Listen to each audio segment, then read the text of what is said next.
Hello and welcome to the Authentically Me Unified Roundtable, bringing together the masculine and feminine energies. Thank you everybody for joining us, and thank you to Tracy, Priscilla and the team for putting the Wellness Lifestyle Conference together to provide a platform for us to have a voice.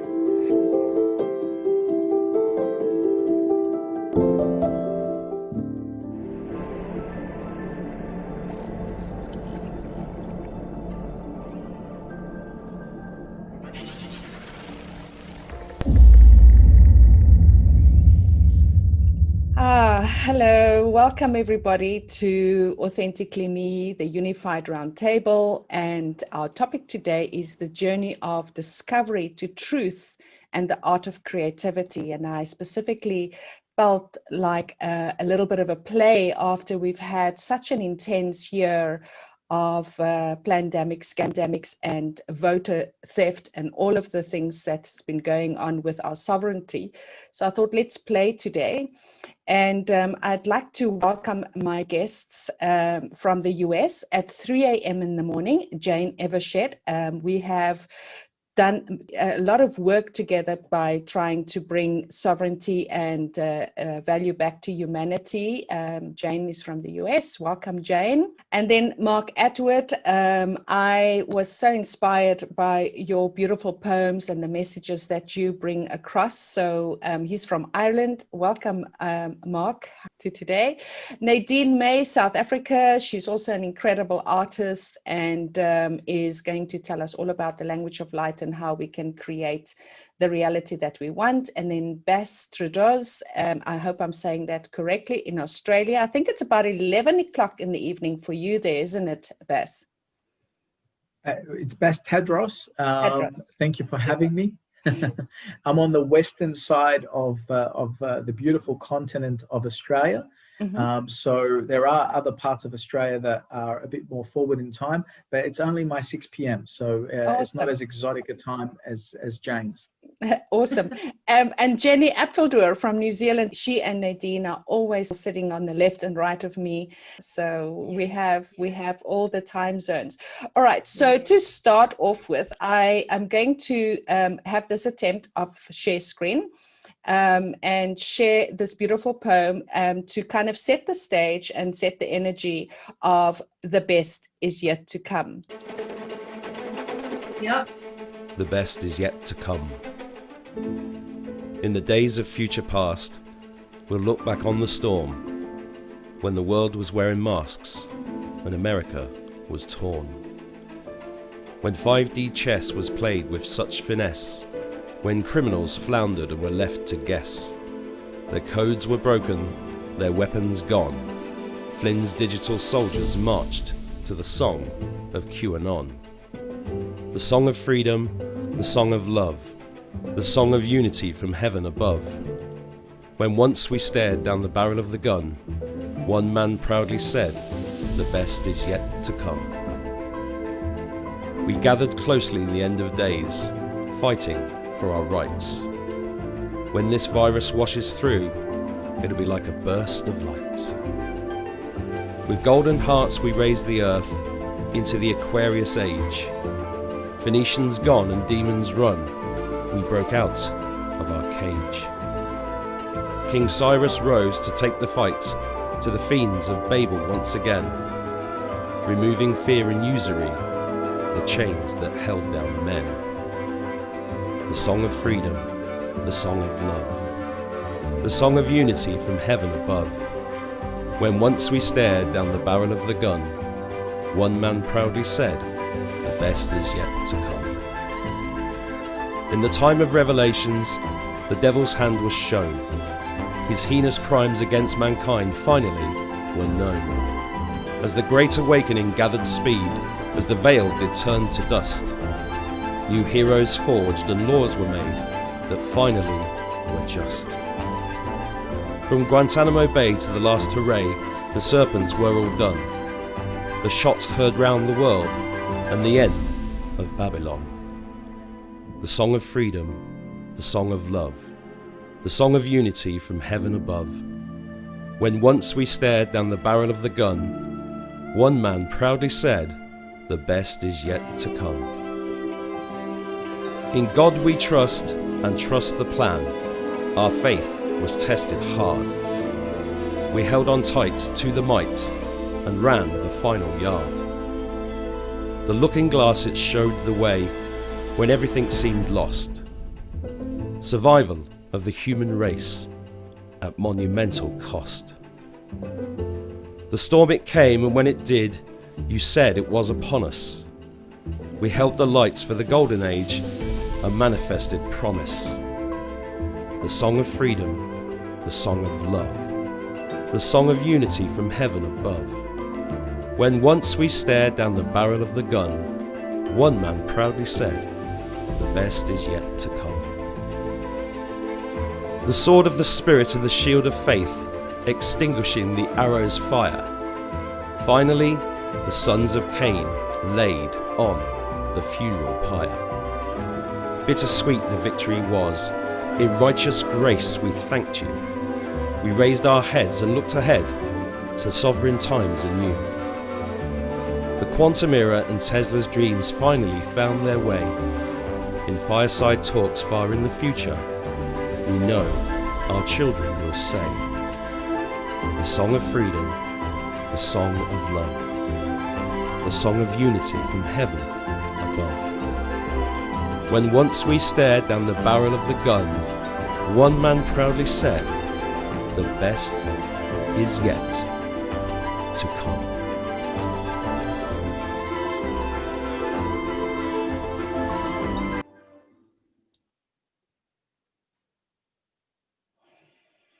Wow, that is so powerful, Mark. You know, this poem, you've been doing so many interviews, you've been speaking to incredible people. You've got such an incredible message, and seeing that this is about, creating our new reality. Tell us your creativity part and how we can be inspired by creating the reality. This whole year has been, I've just been guided by my spirit. And every poem that I've written, I've literally written in 10 minutes. I think, well, that one maybe took an hour. And I'd like to say I don't know where they come from, but they do, they just come out. That's the best way I could describe it, really. They just come out. And it's when I'm vibrating at the right frequency. I don't know if that's the right terminology, but when I'm calm and grounded and connected and meditative and eating right, when everything else is sort of aligned. And really, the only reason I started going properly public on YouTube about anything was because I couldn't not do it. It was kind of like that. I don't know if that's a good answer. Yeah, no, absolutely. But now, we are in this kind of flux. We're not quite sure what's going to happen. And, we're going to tap into our American lady just now. But with all the people that you've interviewed, and we are in this flux of what is going to be the outcome of this election, which we know is going to affect, not just America, but the entire this entire planet. And how can we stay within creating this reality that we want? Like, what would your message be? Well, that poem really is a kind of a manifesting poem. I already know the outcome of this election, and I already know the outcome, and I know where we're going in my heart and soul. So I'm projecting that future because I've been using, people call it the law of attraction. I've been using that my entire life, and I understand the power of manifesting. And it's at warp speed, to use Trump's term last night. And it's beautiful. It's just so beautiful. And it's funny. It's funny watching that poem in front of illustrious people on a Saturday morning with a slight hangover, because it's a very pro-Trump poem. But I was laughing to myself because 4 years ago I thought he was just another playboy billionaire, and I was very pleased that Clinton didn't get in. Very, very pleased. It slowly dawned on me over time how incredible this plan is. And it's God's plan. And I say God's plan, and I use God in that poem as somebody that was basically an atheist for 20 years after the death of my father. But I don't know if I'm answering your question now, because I feel like I'm... No, I mean, it's all good, because, you know, just sharing the energy that you are sharing. I know that Facebook is busy bringing up, you know, 4 years ago when Trump was coming in, and I was sort of looking at all the memories and all the things that I was sharing 4 years ago with regards to Trump, and how I desperately wanted to get to the US.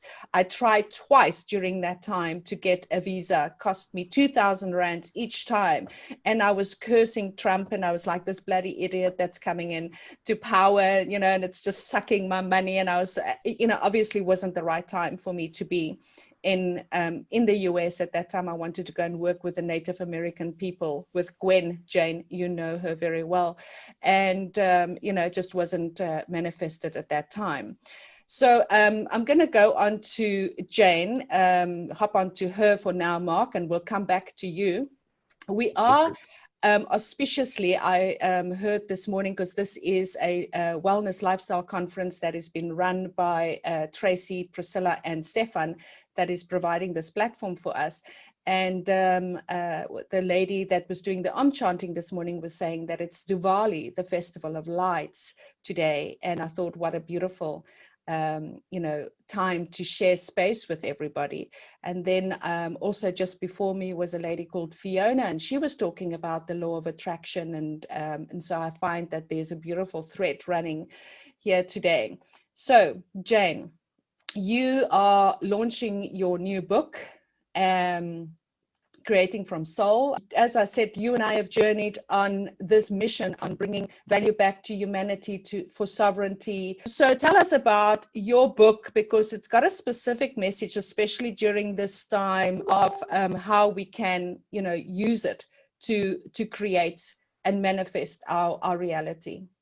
Okay, well, first of all, I want to tell you how much my heart was so touched by that poem, because I have family and friends here right with me, you know, that have no idea. And when you see people from all over the world that get it, you know, and they don't even live here, it's just like, oh my God, it gives me so much power and energy to keep going. Like tomorrow there's Stop the Steal all over the country.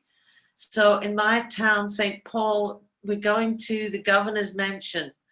Lots of people, you know, we're going to Stop the Steal, and they've taken everything down about Stop the Steal. Has been taken down off the internet, so people can't find out about it. They don't know where to go, things like that. So that poem nailed it, absolutely, in every area. I do the law of attraction. I follow Q. I too couldn't understand Trump. But anyway, going back to my book, Creating from Soul, it's really wrapped into these times in a huge way, because there's going to be another side. We're going to get out the other side, and we have to be ready for that. So my book, Creating from Soul, is all about, there's an introductory half of the book of my psychology about art, and how the academia, the institutions, and the think tanks have just taken art and put it into these boxes of genres. And so, and also you can't, you know, you're told you can't make a living from art. And lots of people, I bet you every single person here has heard somebody say, I can't draw a stick figure. And so it's been put into us that we're not creative, because it's so much easier to control uniformity rather than creativity. And also, when you have creativity coursing through your veins, you're going to be creative in every area, in the sciences, you know, anything, cooking, whatever it is, gardening. You're going to make the world beautiful. And, you know, you're going to move away from the motherboard plan of, you know, putting us all in these little boxes and keep. So what my book does, the first half, it talks about all that. And the second half is actually how to teach the basics, so that even if you're not an artist, you can still teach it. If you see talent in someone in your family that you love, You can show them step by step by step these basics. And it's so simple.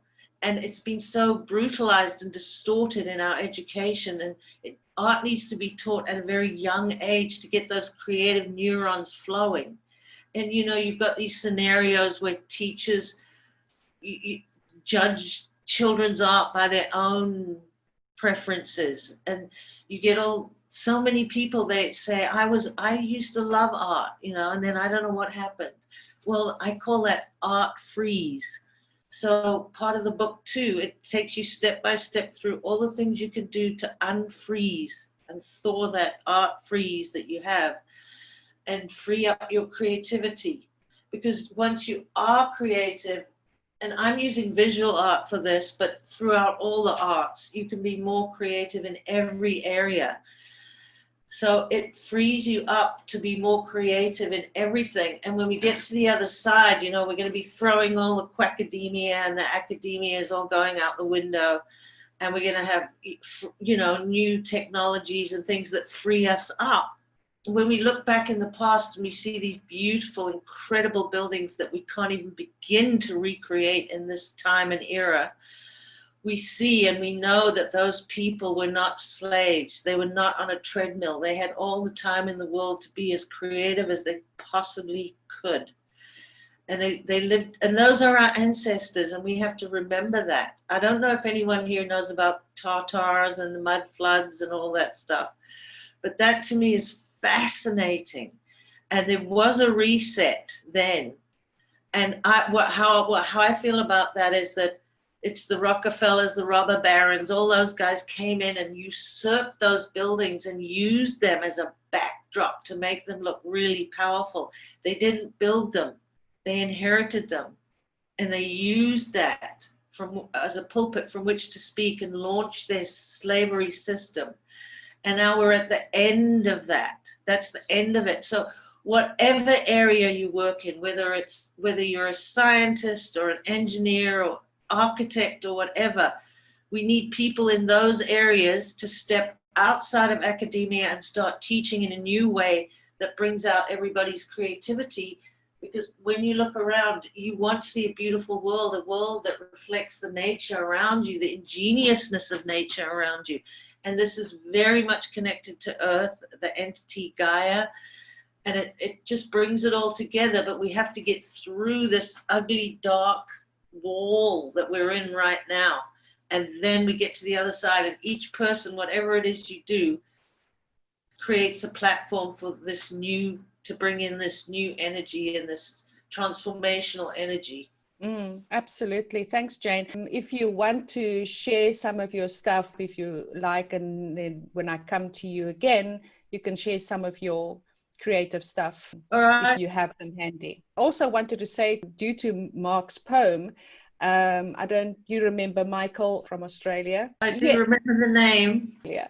So he wrote the poem, The True Normal. And once he had written it, I had created my artistry. Like Jenny says, she says, your artistry and your window dressing. When I finish a round table, then I create my creativity, which is bringing in all the bells and whistles. And like I said to Jenny, I'm definitely a more small person. I'm not a less small person. And that's on my YouTube channel. You can find it there, The True Normal.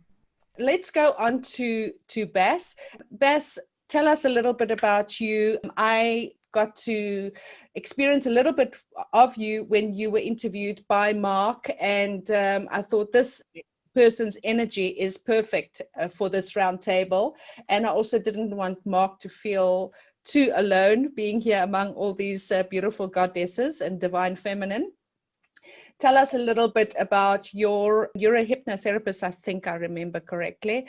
And you know, in this time that we are experiencing again, bringing in the light, Diwali, the Festival of Lights, bringing in creativity, what are some of those gems that you can share with our audience here today? Firstly, thank you for inviting me to be part of this roundtable with these incredible souls from around the planet. We've got our sister Jenny here in New Zealand, which feels like a neighbor to us in Australia. But like I said earlier, I'm on the other side of Australia. And then we got Mark in beautiful Ireland. Mark, I have to just take a bow for a moment for your beautiful work there with that poem. It definitely inspired me. And as Jane said, I definitely felt it. I felt the resonance of that. You asked before the question about if it's okay to say the frequency of vibration. Everything in life is energy, and everything, if it's energy, has a frequency. So we can choose what vibration we want to be vibrating at and what frequency we want to be sending out. And just like the word says, frequency, if you're listening to your radio or watching your TV, that's tuned to a certain frequency. We can't be expecting to receive love, hope, peace, joy if we're playing at a frequency that is a lower vibration. So we need to raise our vibration in order to sense and feel the vibration of what we want to attract. And whatever you put out, you get back. That's kind of how it works, right? So, you know, my life has taken many twists and turns. I'm from a native tribe, naive tribe as well, but native tribe of North Africa, which is Egypt. So I was born in Egypt, in Cairo. My parents wanted a better life for me and my sisters, so a better future. We migrated to Australia at age 9, at a time where the government decided that we had to have a recession that we had to have, apparently. I didn't know enough English, neither did my parents, but I was my parents' translator at age 9. And to be honest, I didn't know what recession meant, and I didn't know why we had to have it. But in the government's wisdom, that's what we had to go through at that time. And I've been through life's beauty, which is its ups and downs. But I think if there's anything I've learned, is it's the downs. So it's this time that in our life that we've got to celebrate. It's actually the downs that we learn more from. So if I can tell you that we learn a lot from contrast, and we all want the light because the light is our essence, but we wouldn't know what the light is if we didn't go through darkness. I shared the other day, because through the ups and downs of life, I've gone through the corporate world. After 14 years of that, I decided to resign from the corporate world and start my own practice as a clinical hypnotherapist. So you had that right, Nirvana. But I've also found a lot of creativity, and it's, as Mark said, it's when you're channeling your alignment and channeling your source energy, your life force, if you like, things just flow. And so I'm now finding that the flow is taking me into the next state elections as a candidate for a political party called Health Australia Party. This is a federal political party that is made up of normal people. When I say normal people, they are people that are representing the voices of the people. They're not political hacks that have spent a lifetime of being institutionalized in a political system. And so it's interesting because I'm now finding that I am the voice of my family, my tribe, my community, my people. And in doing so, the first people I went to is the elders in the community for the original people of Australia. And yeah, just speaking to them and hearing from them, what is the original and native medicines? What is the original and native food that they recommend? And it's so interesting what we can learn if we look into that side of things. So, you know, again, I don't want to talk for too long on this particular part of my round the table, but it's interesting where life takes us when we allow ourselves to flow and get into the creativity that life leads us towards. Yeah, absolutely. And when we are in our joy, it's amazing. And you're absolutely right. I just last week, I was probably in the darkest place, you know, that I didn't, in fact, it was so dark that they came to switch off my electricity, that it really went to such an extreme that I had to find a way to reach out and ask for help, and then saw the creativity and saw the magic happening. And as Jane said, you know, creativity comes in so many forms. Wanted to talk onto your native, the elders. So this is something that I'm very passionate about, bringing elders from all over the world, starting from New Zealand, going Australia, Africa, going all over, and I might reach out to you and connect with some people, and to bring in the knowledge of food, medicine, herbs, you know, all of those things, that we can share those ancient wisdoms with people, because that is what they are trying to get rid of. That is why they want to get rid of, you know, the older people, the wisdom keepers, because then it's easier to program the youngsters. Nadine, I'm going to go over to you for now, and then I'll go to Jenny next, as usual. So Nadine, language of light, we've, you know, like everybody knows already, have journeyed together for 20 years. You're my spirit mother, and we've got a very, very close bond. The language of light, doodling, I just thought that the synergy and energy between you and Jane of what you are doing would be, again, a beautiful sharing of work and connectivity. I know you've got a little clip, and then talk more into that. And it's the language of light. Let me do it for you, Nadine, because it's not coming up on my screen to give you permission. So let me do it. So apologies, everybody. We are all creating and learning, and this is an incredible time during this pandemic, how we had learned all these amazing new. When words can no longer express the depth of our emotions or feelings, it is the magic of art, color and light that can break down barriers in communication. Art, after all, is the language of the soul. It's a tool leading us to our higher selves and revealing to us the essence and purpose of our lives.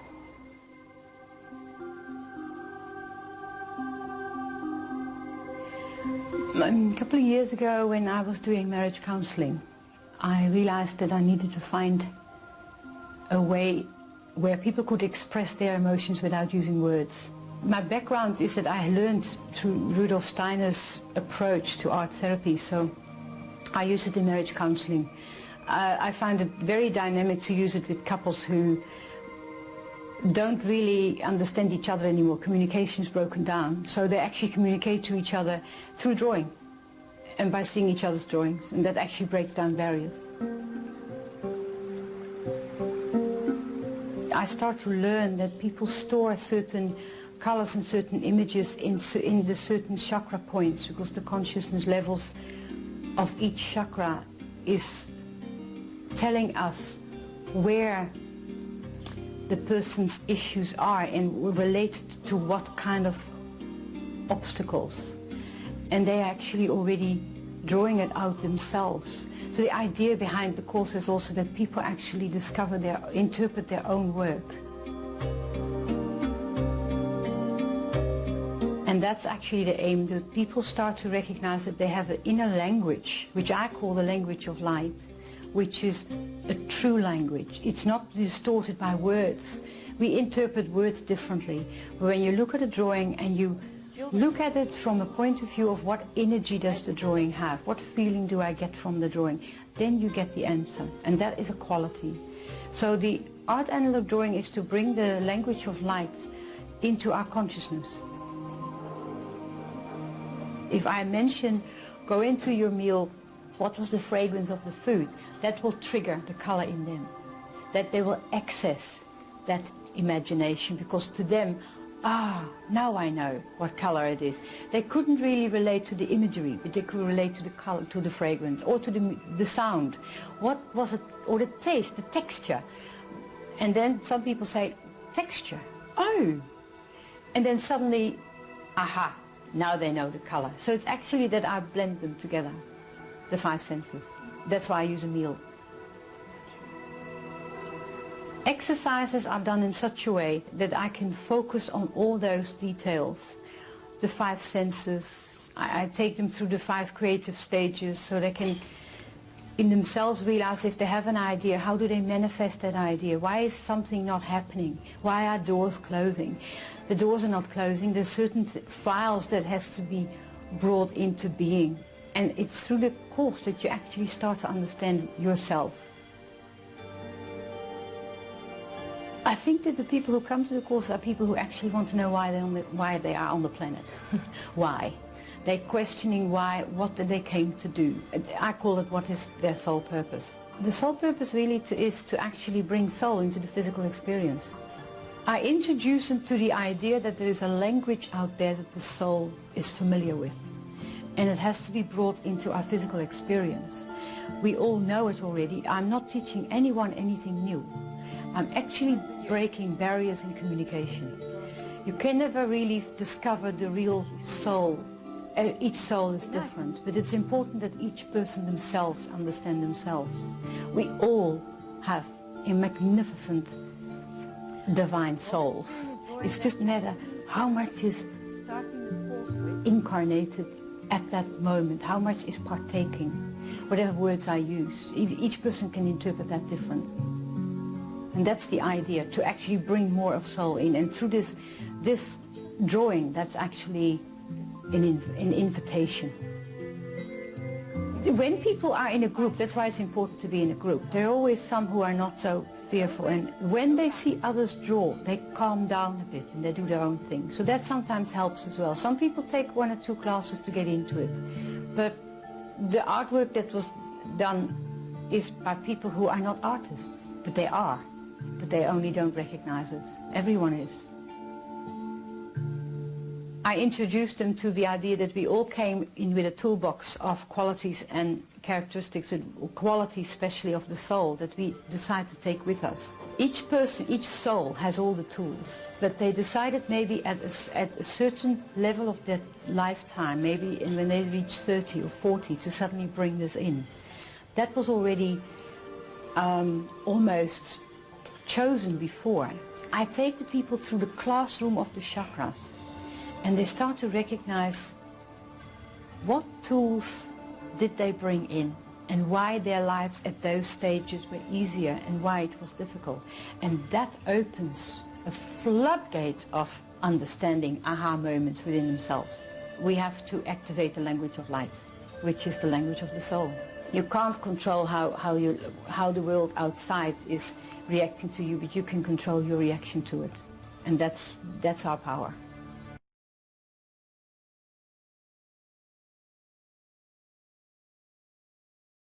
So if you'd like to add to that, I mean, how beautiful, how many years ago is that? And you're still doing this amazing work, and Robin looked amazing.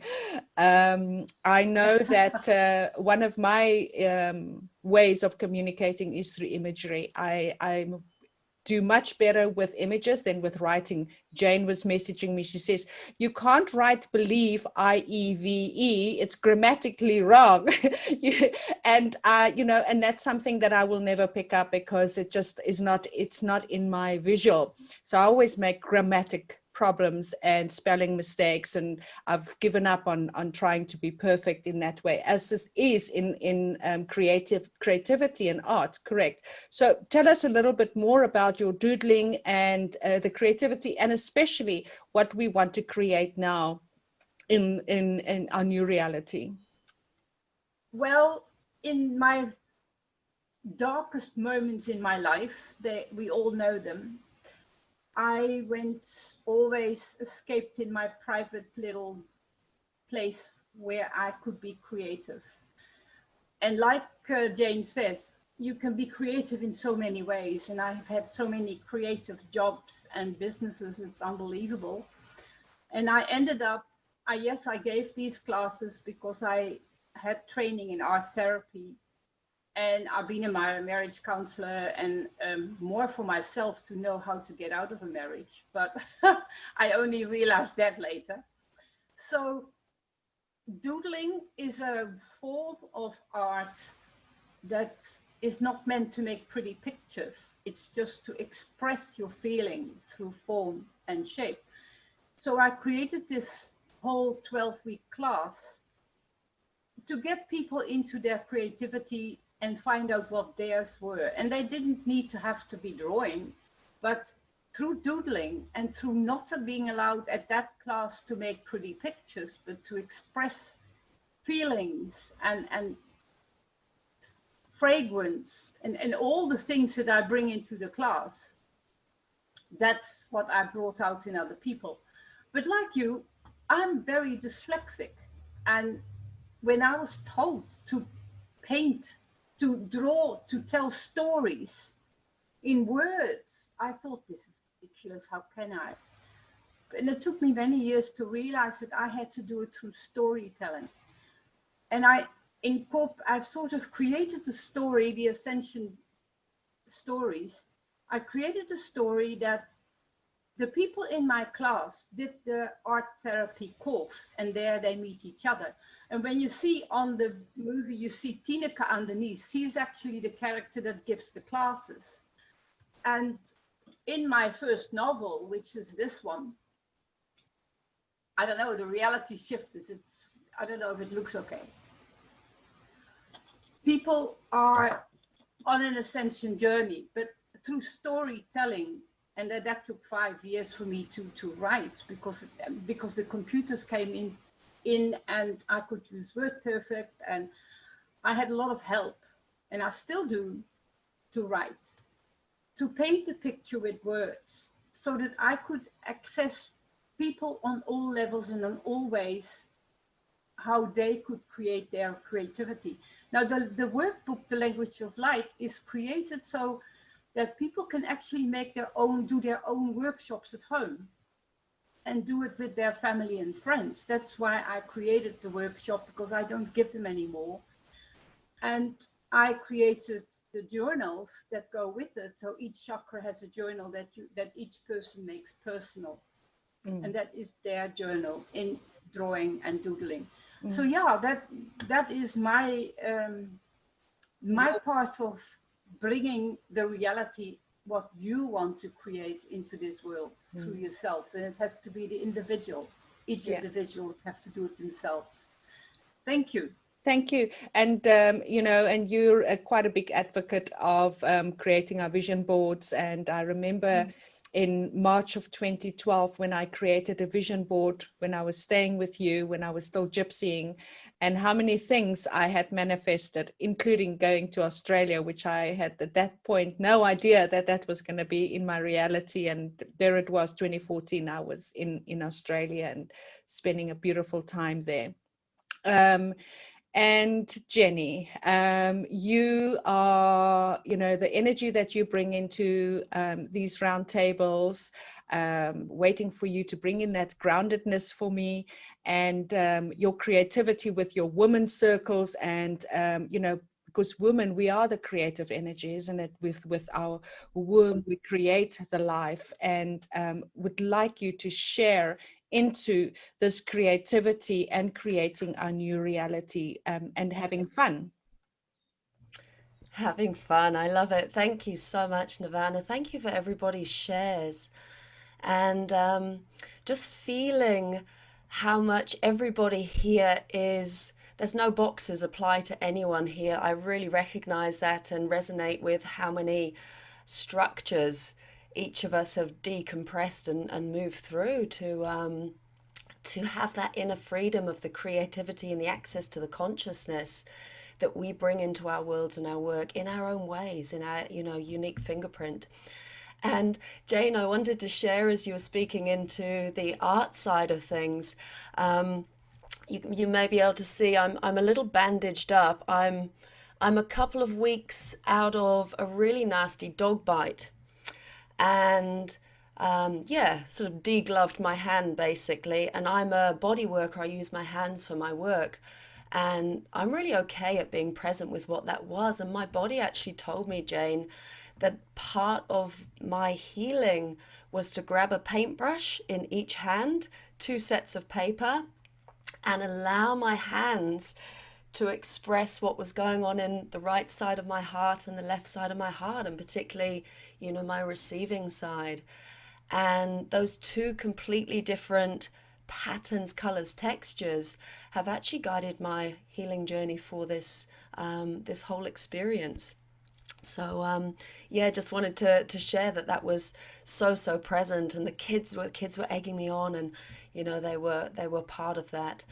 So one thing I was feeling, as Mark was sharing as well, is yes, this place we're in feels like we're in a birth canal. And what I've been really experiencing myself is such a level of trust at every contraction, every squeeze. It's like, wow, here's another contraction coming. And, you know, I've heard Mark also talk about ecstatic birth and blissful birthing as well. And, you know, I had that experience with birthing my daughter, completely coming into the world. She came into the world in her sac still. So floating in transition and in that real in-between world space, so incredibly peaceful, grounded human being who knows who she is in the world. And you know, that tension in the birth canal, it still feels like, in my reality, am I choosing to open into that compression point? Am I choosing to open my heart and expand and bring more of me into the birth canal? Or am I exiting, leaving my body, leaving my space? And yeah, what I wanted to share in terms of the creativity, I guess I'm a body creator. Everything, ever since I was a child, I've been able to see into the fabric of the human body. So I could see through people. I could see, you know, the cells and the matrix and the fascia.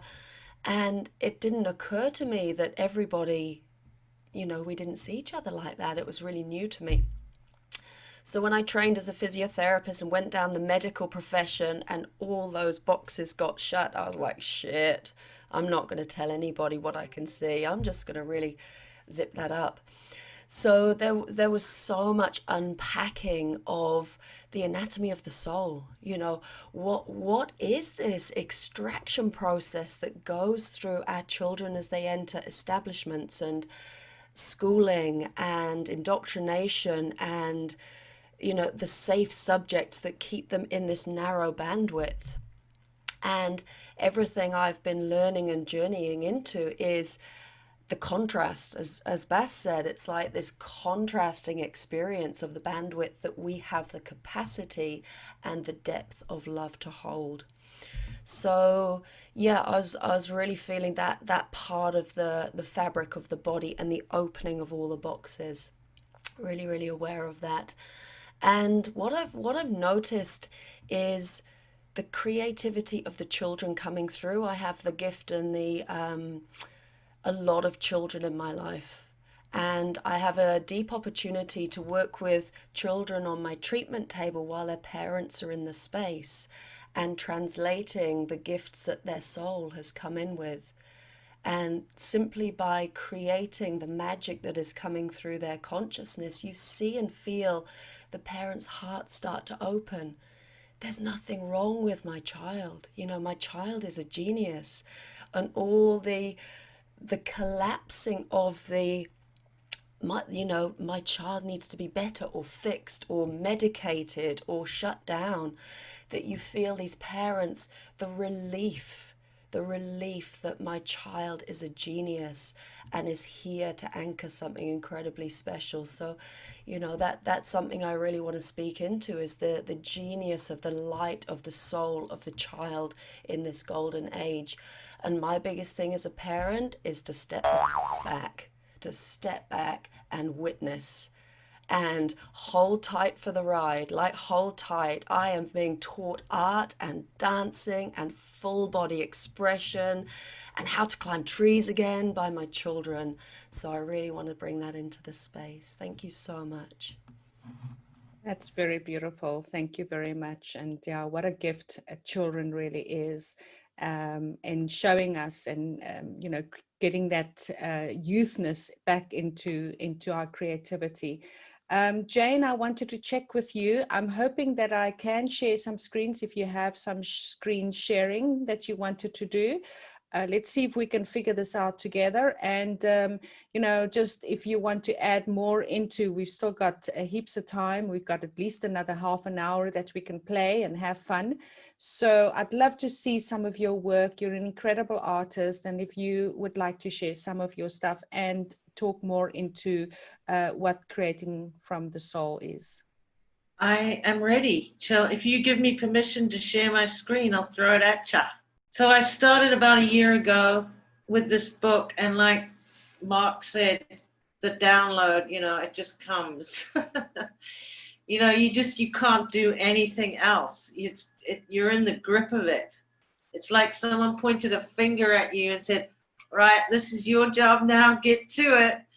And so I've been working diligently day and night, day and night, night and day, in this tiny little house where I lived with my daughter and 3 dogs and 3 cats. And then she met this guy and she got married and they had a baby, and the space was so tiny and I helped them and everything. But no matter what happened, night, day, day, night, I would work on this book, and it would just keep coming. And then I worked on it until it stopped. And it's not that long, but it's got a lot of amazing information in it.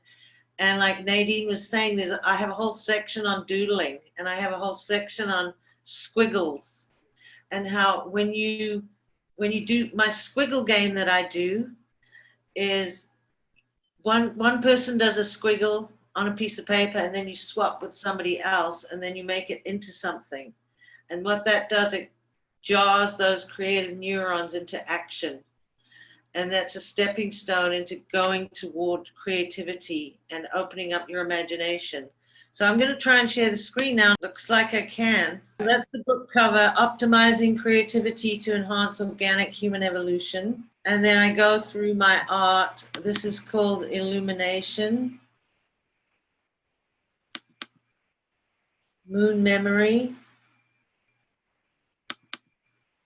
Dreaming in Blue, Diving into Your Consciousness. Let's see what else we have. Astral Destination. I'm very heavily influenced by growing up in South Africa. I was born in England, and I went for about 10 years. It took me to acclimatize to the Minnesota weather, Minnesota. And so I would paint paintings like this that reminded me of Africa, just to get over it. So that's some of my earlier work. I showed you that one.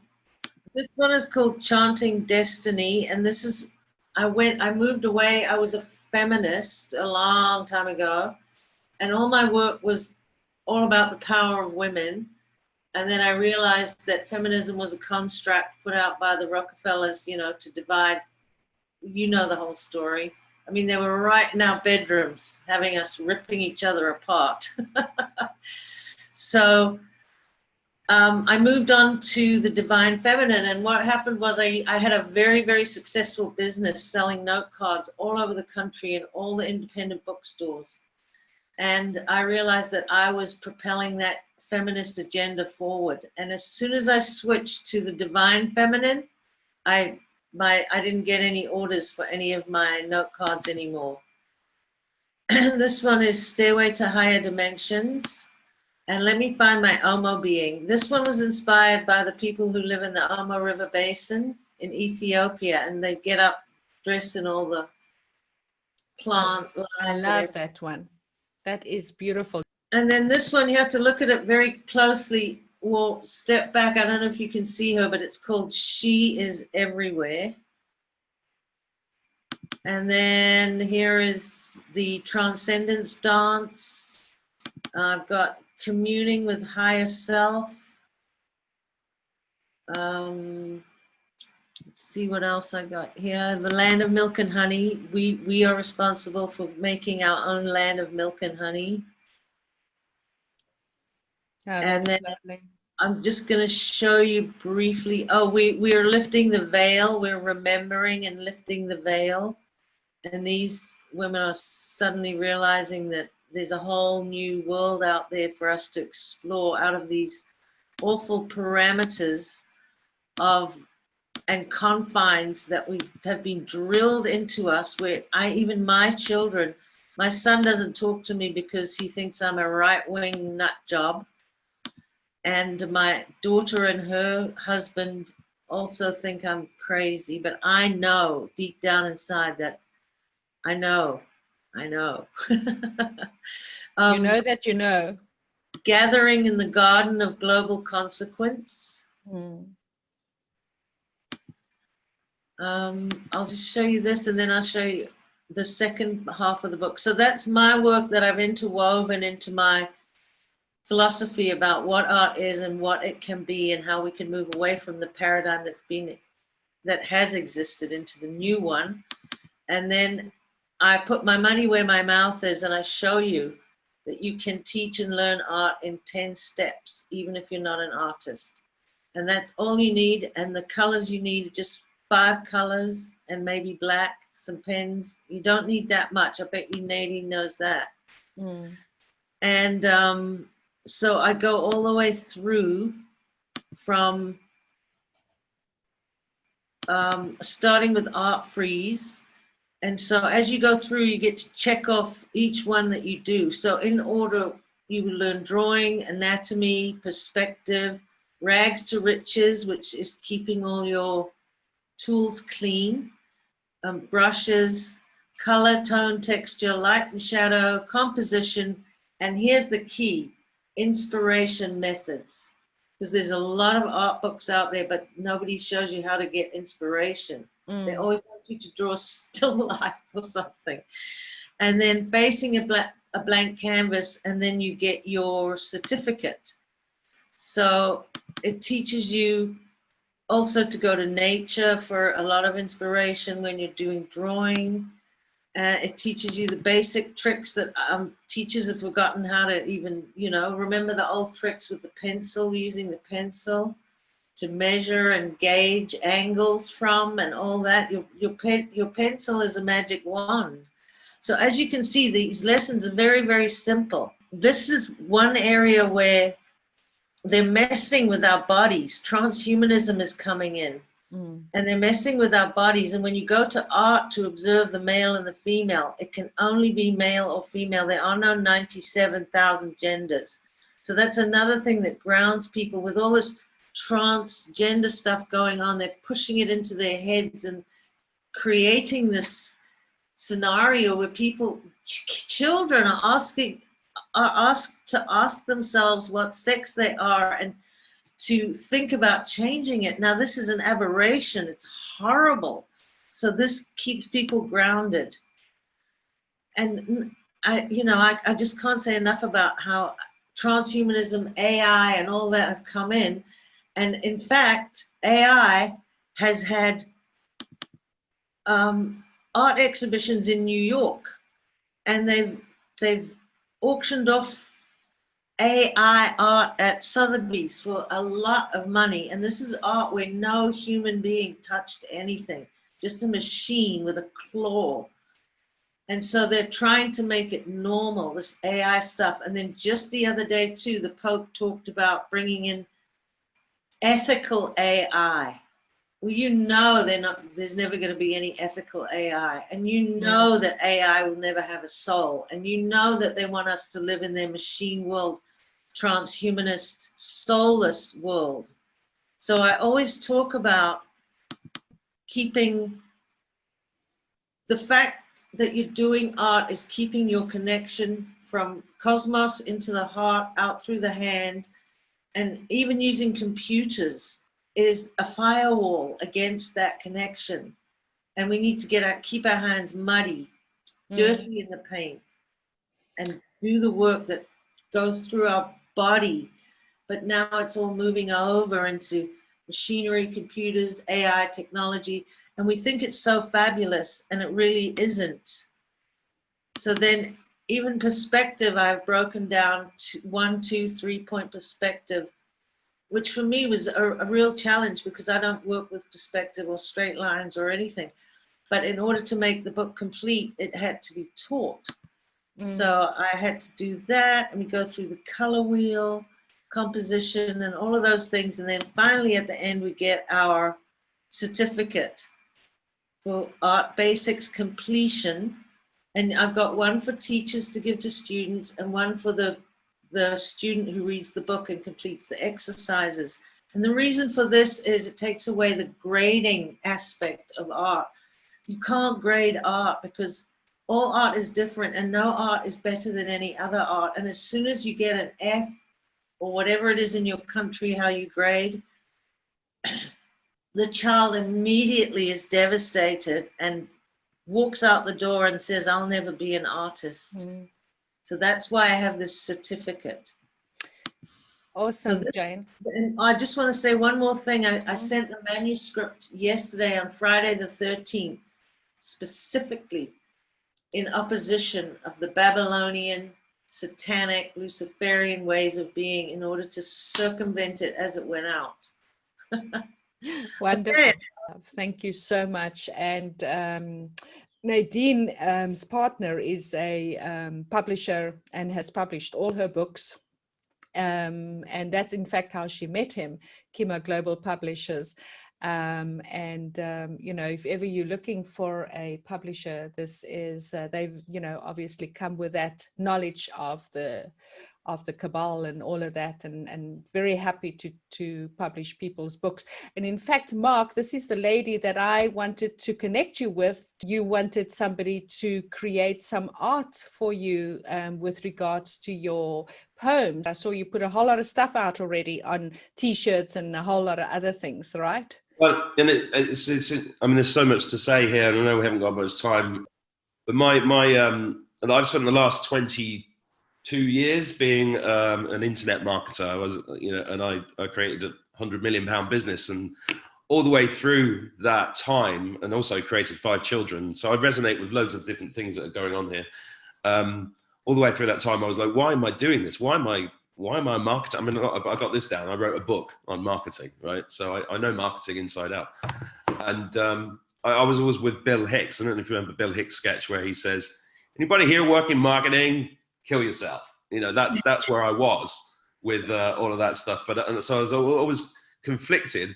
And then this year happens, and suddenly I'm a publisher. I've been publishing magazines and books for 30 years. And I'm suddenly publishing loads of books and helping people with this soul-based message get their message out to more people, which is really, really interesting. But I just want to say to Bas, salam alaikum, shukran b'zef khoya. Thank you for everything you said there. I hope my Arabic was all right. And your Arabic was perfect. Yeah, absolutely perfect. Good. Any chance to use it, I'd love to say it. So thank you for your kind words. And amazing what you're doing with that party in Australia. I'd love to know more about that. That's what we need. You know, this is what everything is about, empowering people right now to trust. Somebody said trust. I can't remember. Was that you, Jane? I can't remember. But this is a time of trusting your connection to God and trusting your soul and trusting the future. I mean, I held a watch party for Trump's press conference last night on Facebook. Loads of people, 300 people came. I was absolutely, I thought 2 people might turn up. And people are still really worried. And, you know, why is he talking about the vaccines? Why is his hair grey? Why is all this happening? And all you've got to do is go inside. All the answers to everything are in here. And that is your connection to God. That is your connection to source, because we are all fractals of God. The Gaia Earth energy that creates this universe that we've been in is a feminine and male energy that come together. And then you've got this Kundalini, female, divine feminine, and you've got this male, which creates energy, which creates this Taurus field, right? Which you probably all know about, which created this universe. So we are the creators of this universe. And what Jane was saying there was absolutely spot on about from my point of view, all of my friends are artists. All of my friends are songwriters and painters and poets. One of my best friends is one of the most famous poets in the world, and he hates Trump. And I'm, you know, what can I do? But there has been a deliberate satanic takeover of all art. I mean, look at Damien Hirst's crap compared to Van Gogh, you know. So these things that Nadine and Jane have got there really resonate. And also what Jenny said about, there's a couple of things you said about this theme of being in boxes. I mean, I'm quite funny that we're all in boxes right now, right? I can see when you were saying we're in boxes, I'm looking at all the boxes going, well, we're actually in boxes right now. I actually wrote a play 30 years ago called Boxes. You know, you're in the womb, you go out in a coffin, and it's all these boxes that we go in as we go through life. And I think anybody watching this that wants to really understand how this works can go to YouTube and just type in Plato's Allegory of the Cave. There's a wonderful clay animation version of Plato's Allegory of the Cave, which explains all of this perfectly, where if anybody's not familiar with it, it's these guys in a prison, in a cave, and the only thing they know is the flickering shadows on the wall of the guards. One of them escapes, goes outside, sees all the birds and the bees, and that was beautifully similar to I think one of Jane's pictures of the veil coming up and the feminine energy, seeing that there's this whole other world out there. So it's a theme throughout history. And he runs back into the cave to try and release the other guys, and they kill him, which is again back to something Bill Hicks said. You know, this is just a ride, and I've got too much invested in this ride. Shut him up. You know, that's what this is to me. But Jenny also mentioned decompression, and I thought that was really interesting because I've been doing some work recently and something on my channel called the Abracadabra Code, and I've met these slightly crazy people, and they were telling me about how the universes are created in boxes and they run on rails, and that we've actually already ascended from what they said is level 24 to level 72, and it was a decompression. And the reason I started talking to them on my channel is because they said to me, we've already expanded. Everything's relative, so you can't tell, but we're actually double the size, is what they said to me about 5 weeks ago. And the day before, I'd stood outside my house thinking, I feel taller. Really, really powerful feeling of feeling taller, even though I'm only 5'7" 3/4, I felt taller, right? And so it really resonated with me. And they talk about this, we've gone through this decompression.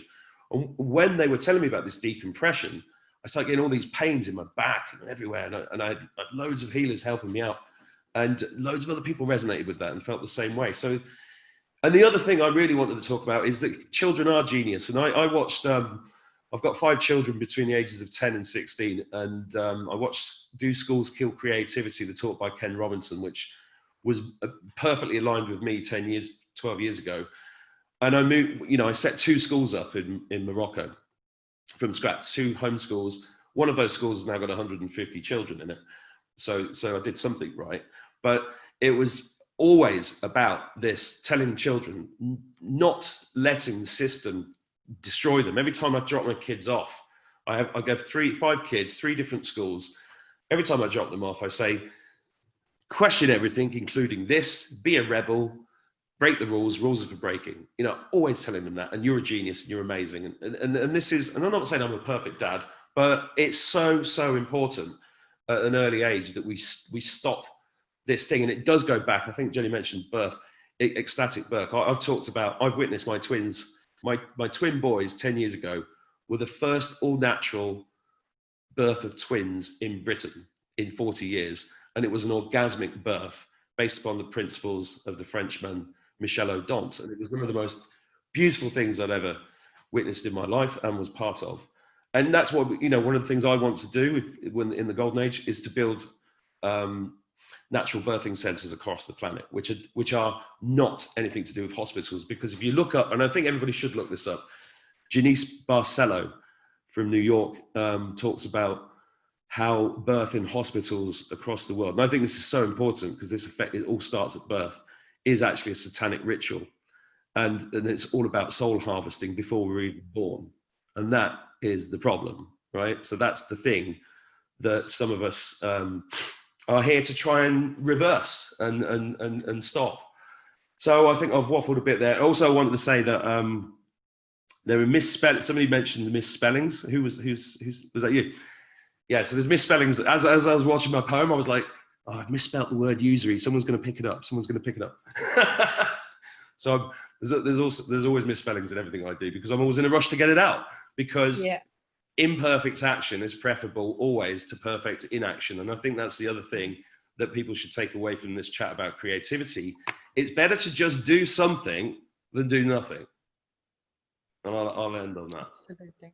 Absolutely. And I love it when people point out my spelling mistakes or grammar mistakes. And I'm going, okay, at least I know somebody has read it, because you know how many people don't read stuff. So it always I say, no, I've just tested if people are reading stuff. So I put it in there purposefully. Meantime, you know, it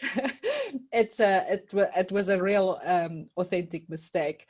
So wonderful, Mark. And tell me a little bit, Mark, about your inspiration about the poem If and what you did with it. If you could share that with us, because I think that's how I met you, and I'd love for you to share that with the people on this round table. This is the poem If by Rudyard Kipling, which my mum, and I grew up in a working class family in England. My dad worked in a factory, got up at 4, got back at 2, was exhausted every day. My mum had 3 jobs. She was a postwoman, but after school, I'd go around to the lady of the manor's house in my village, and she was from a 300-400 year line of people that owned the local mill. And she was a wonderful woman. Mrs. Haygate was her name. And she taught me all sorts of things, like how to use knives and forks in the right way and how to address people. And she taught me manners. I was just a working class, snotty-nosed kid, right? So she taught me all this stuff. And then one day she just gave me this copy, not this particular version, but she gave me a copy of If in a piece of plastic, like a filing thing. And that poem followed me around my whole life. And during some really, really dark times, that poem literally saved my life. And I started this channel on YouTube, and I just looked up at it and went, this is what people need to hear. This poem is what people need to hear right now, because everybody's terrified, and this poem will help them get them through. And I was just going to do a version of If itself, and I read it and I was like, yeah, and what is more, you'll be a man, my son, and this is a time of divine feminine energy. That's not really going to work. And I just went through some of it and was like, I want to put this out there. Who the hell am I to rewrite Kipling's poem, right? You know, the man was a genius. But I just thought, when it just came through, it was just like, this needs rewriting, because to keep the power of it and to make it relevant to where we are right now, and to make it non-sexist. And that was really what drove it. So then I wrote it, and then the way the world works, which is so funny, always makes me laugh, the way God works, is that, you know, there's this young filmmaker who'd been knocking at my door asking for help for this, that, and the other, and I helped him out. And then he just turned up one day and I said, oh, I've just written this. Can we make a video? He said, yeah, let's go and do it. And then I was like, oh, what should I wear? Oh, I've got this hat. I've got this. Let's go. I'll dress like a poet. Let's go and make a video with this poem. And I had to do it one line at a time as well. It was like one of those crazy things. But when you look at the performance, it's like, I'm not saying I'm perfect, but it was like a perfect performance. And I was like, wow, how did that happen? And it was just beautiful. What he made was such a beautiful film. Yeah, that's what I put out. And then somebody put a comment up, which really made me laugh, on the YouTube. It was like, if ... I could write my own poetry. And I was like, oh, cheap shots. I just said, so I was like, hang on. You know, I was published 30 years ago. I created this thing called the Live Poet Society in Manchester in 1990. So I've been writing poetry for a long time. So I thought, right, I'm going to have to write some more of my own stuff. And that's where... And show him the golden finger, as they say. How amazing. Well, yeah. Adventures in a Meat Suit is your YouTube channel, right? I love that title as well. Mark Atwood, Adventures in a Meat Suit. So thank you for sharing that, and people must please go and have a look at his poems and all of his other interviews. Some incredible people that he has on his YouTube channel. Thank you very much, Mark. You're all invited. Yes, absolutely. I want to go over to Nadine. Anything else that you want to share? And we're getting into closing and wrapping up and bringing in, you know, something else that you want to bring to this platform and to our audience that are here listening to us.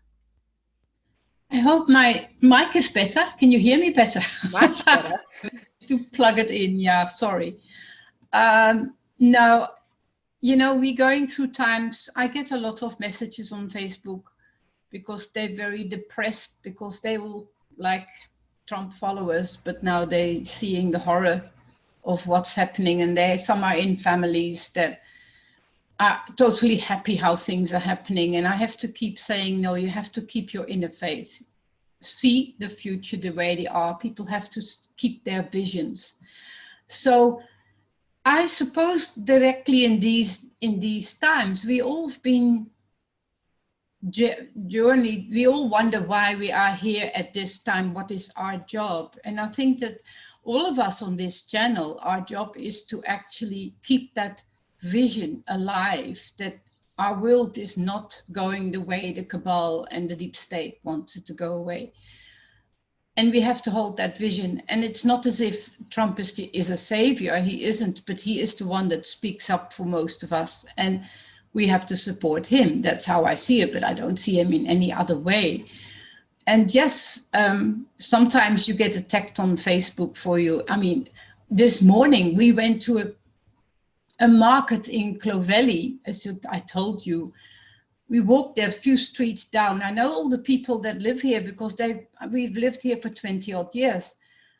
We were not allowed in because we didn't wear a mask. This was outside in the garden. And I thought, okay, we walk back and we think that these people are ripe pickings for a communism regime to take over. And I thought, no, let me not think about that. Let me stay positive. Let me keep my vision up that this is not going to happen. And it's hard when you get confronted by that.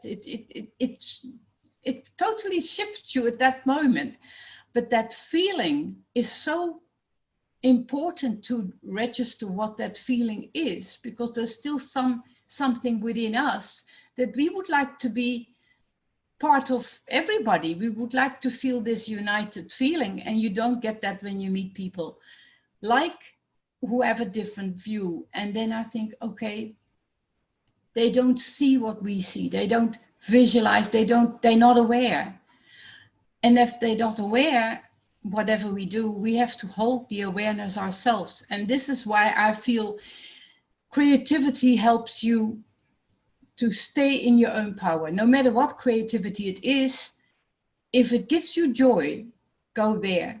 Because that's what I did all my life when times were difficult. And now when this happened, I straight away went into something else that I enjoy doing to lift my spirits. And I think that is what our message is. Keep your spirits up, no matter how you do it.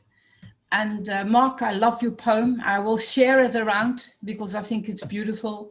Jane, your artwork was exquisite. Absolutely, very, very proud of you. What I do with my Mark, I have a very creative job besides writing. I do print on demand designs on products. Have anybody of you heard about that? Yeah, it's quite a unique way of earning a bit of dollars, which we need in South Africa. So I absolutely enjoy doing that, and I sort of all my work that I learned on Photoshop, and I include my own artwork and photos and whatever, I now print it on all kinds of products. My most popular product though is letters that says teach peace, and it's on t-shirts and it's on every single thing. And that tells me that people like to put that on a t-shirt to walk around saying teach peace. And I think that gives me real joy. So share the creativity, what you do, whatever it is, and help other people share theirs and stimulate other people with their inner creativity. And I think that that's important, that we are here to do that, to keep the faith within ourselves. And yes, create vision boards. My first novel was my vision board. And Absolutely. Yeah. Thank you. Thank you. That was lovely. Thanks, Nadine. Thank you very much. And also, you know, that, as you say, it's that joy, shifting into that joy, we can create the timeline that we want. And people that's on this panel and like us, who is in this kind of awareness, that can assist in creating this timeline, especially in this year 2020, that we can, by the time 21st of December comes, there's going to be so much opening up, and I'm so excited in us holding that energy and creating that timeline.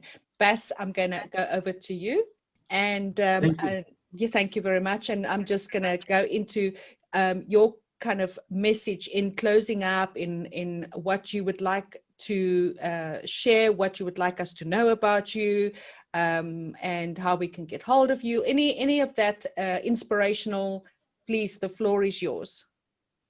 It's really not about me. I never joined this roundtable to make it about me. What it's about is we are perfectly imperfect. And for the people that see us as crazy, as Jane said, it's because we're going sane in an insane world. Mark, if this is words that you want to use, go for it, brother. It's not mine. The common thread here that I'm seeing in this round table is that we are all birthing creativity and allowing self-expression for ourselves and others. And I think that's huge. And having said that, my little angel over here came and gave me a kiss on the shoulder. And so speaking of birthing creativity, children have a lot to teach us. And I shape-shifted, as Jenny said earlier, when I had my first child, who just came and gave me a kiss. And I think the biggest learnings I've ever learned are from my sons. The third one's on the way. He's teaching me things as we speak. So the key message that I want to share from my perspective is this: honoring our essence allows us to tune into something beyond words. When I say self-expression, I'm not talking about communicating through words, because children, my children, your children, actually learn and talk to you in a language that is beyond words. It's telepathic, it's energetic, give it whatever you want to give it. And I know for a fact that my children were talking to me before they even entered into the world, while they were in the womb, saying things like, you know, I don't need to be injected with anything. I don't need to be circumcised. I don't need to be told what to do. I'll tell you what to do, and you better be ready to listen. And I said, I'm all ears. I'm listening, and I won't listen with my ears. I won't see with my eyes. I will listen and see with my heart. And that changed me as a man, as a father, as a husband, as a leader. And I think once we start to tune into this, then we realize, so if that's how they're communicating, then they're also learning, not through our words, not so much through our actions, but our actions do speak louder than our words, but through our intention and our vibration and our essence. So they learn intuitively. If we can open up to that, there's joy to come. And we'll welcome people saying you're crazy, because we are crazy. We're going insane in an insane world. Dyslexic, beautiful. That means you can see things from multiple angles. The first language I learned was Arabic, which is back to front. You read the book back to front. You read from right to left. You speak, you construct words.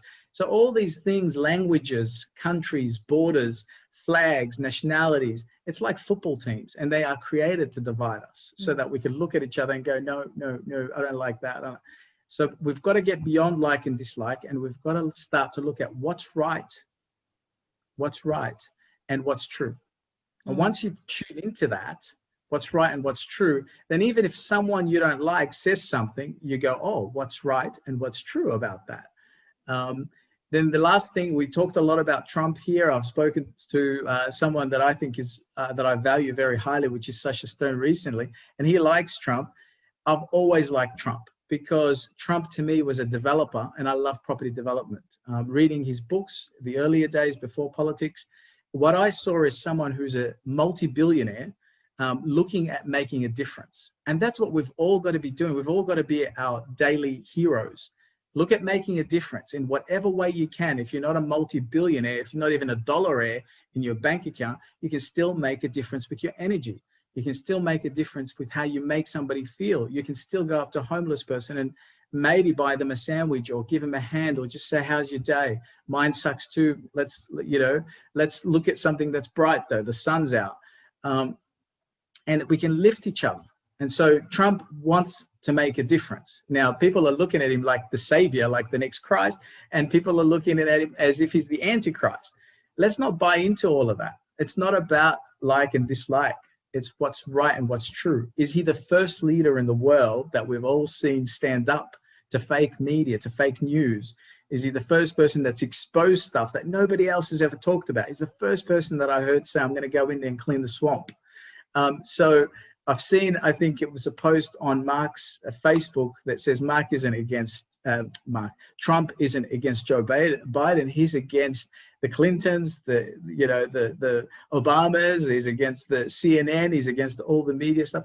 And that's what's happening. And that's why if you see people that are in your life, your family, your friends, that say, oh, we don't like him, they're being brainwashed every day. So, do you have to get upset and get frustrated? Well, you're human if you do. But if you could buy into a new frequency, which is, I think Nadine said it, I'm going to hold the space and the energy for them to one day start to see things and discern. I think Mark touched on that, discern and learn to trust themselves rather than trusting the brainwashing. And I've been telling people, I'm a hypnotherapist going into politics. I'm going to unhypnotize people. Wonderful. So I unwrap with that. I'm going to unhypnotize people, and it's time we get unhypnotized. Even in your own minor thoughts, if you think something, you go, why am I thinking that? Go, it's time to unhypnotize myself. Absolutely. That's it. Thank you. Thank you for having me. Yeah, absolutely. Yeah, we had Sasha Stone on our last roundtable a month ago, and it was quite an energy having Michael Tellinger. Jane, you've spent some time with Michael Tellinger and a whole lot of other people on our last roundtable. It was quite an event. Jane, if I can give you 30 seconds, we are now running a little bit over, just as a wrap-up message, and then I want to go on to Jenny, who always closes off so beautifully for me. And then I want to ask permission if you guys feel okay for me to share the true normal poem that I window dressed and artistry created on the words that was written. If you are all okay with that, it's probably about 3 minutes long after Jenny is finished. So if you're all happy to hear that out. Jane, closing message from you, please. Well, I really enjoyed meeting everybody here. It was worth getting up at 2 o'clock in the morning for, that's for sure. And I did forget to say something to Jenny after she spoke. I just wanted to emphasize the parallels between the energies of healing and the energies of creation and creativity. That's the same energy we draw from for healing and creativity. It's the same source energy. And other than that, I don't really have much to say. I really enjoyed Mark's poems, Nadine's work, Bus's work, everybody. I just think you're all great. And so note my name, and if you do a search, you'll find my website and everything else, and my book. And your book, Splat. There's also Splat, your workshops as well. Great, thank you so much. Jenny, if you could do your beautiful closing for us in your closing message in whatever way that comes through your beautiful throat chakra. Can't even speak properly. Thank you. I can't promise where it's going to come out from, Nirvana. You know me. Just such light and joy and effervescence in this group, and I feel such a ray of hope. A real ray of hope from the sharings today. And it's interesting as I feel into the closing, I'm feeling like the scribble. I'm feeling the thread of the line from all the countries that we're in today. And I feel like from New Zealand threading through into Western Australia, I feel it moving into South Africa, I feel it winding its way to where Jane is and into Ireland as well. And that is the most beautiful scribble. And I feel the earth is feeling that shape, the shape of our words, the shape of our souls, and the patterns that we've created. And with that, it's interesting. It's feeling the opposite of the adult tug of war. It's like whatever that taut rope has been, it's like the children have taken the rope and made it into a scribble and a squiggle and a pattern that each of them shapes and sculpts. And I feel such joy in that. And I feel it's like that energy of the rain falling, and I feel that smell of the new rain landing on like warm tarmac, and I feel the delight of children like running out naked to like eat the rain and really like just loving that rain. And I'm feeling that energy of sunshine and like that, the cold side and the dark side, and that warmth and that turning to the warmth, turning to the light, feeling I feel what each of us have shared is beyond the fear. There's this allurement, the energy of allurement, the energy of magnetism, the energy of the creativity that runs through all of us is a greater pull. It is pulling us all through this beautiful birth canal. And I just honor what we've created tonight and feeling each of you so, so deeply. Thank you. Thank you very, very, very much. And one thing I always forget when I start is actually to introduce myself. So I will end off with the poem and just say, thank you, everybody. This is Authentically Me. I am Nirvana Lange, and I am so grateful for each one of you that shared your beautiful creativity here and that we were together creating this space and this time and energy, and that the people that were listening, our audience, had at least one gem out of this hour and a half that we have spent. So with that, I'm going to share my poem, The True Normal. The True Normal. The time has come for another round table, to speak the truth, to remove fable. Some might think that we're unstable. Bye-bye, bye-bye, bye-bye Babel. No more lies, no more deception. It is time for pure reception. Only truth in your perception, to realize the pure conception. A world of many but all together, like one flock of different feathers. A collective bunch but never say never, because we win when we're all together. My message is simple, my message is true. This is a collective of me and you. All together, together as one. The one is the many under the sun. I could continue, but I will stop, 'cause I don't want this to be a flop. For I shall flip it to the top, 'cause in the end we will all rock. We may be the third rock from the sun, out in the boondocks, a species on the run. Our collective family having fun, watching us learn what we have spun. So as we spin it into the truth, now is the time to shout it from the roof. I should have finished when I said, as I now have a sore head, but I will continue in evolution, for it is the only solution. No longer must we think revolution, for repeating the past is the pollution. A pollution of mind, a pollution of perception. Repeating the past is the deception. What comes next may be insurrection. But is that the answer to this infection? Corona, corona everywhere. Wash your hands, tie back your hair. How much longer must we fare? Wear your mask. Do you not care? Stop the lies. Entropy is dead. You gotta get out of your head. You must remember there's only one truth, that all together we win this race. Peace, love, prosperity. Do no harm, cause no loss. Do not impede the freedom of another. Twin flames. Contute mie vitae. Oh, that was so nice. I feel so proud. Thank you, everybody. Thank you so very much. That was my artistry on that beautiful poem that was written for me. And so on this, we say goodbye. Have a beautiful night. I hope you can go back to sleep, Jane, and everybody else. Have a beautiful rest of your Saturday. Thank you so, so much. Bye-bye.